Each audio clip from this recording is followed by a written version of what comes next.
Рестарт на държавността е слоган, който изключително много харесвам и е много пълен със съдържание. Мисля, че наистина в последните 12 години имахме спадане на нивото на държавността. Какво се има преди по държавност? Държавниците в политиката са хора, които предприемат действия напред във времето, без значение не с хоризонт следващите парламентарни избори.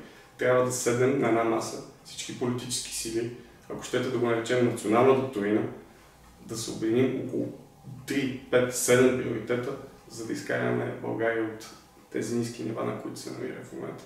Наистина, държавността беше приравнена на една партия в последните години.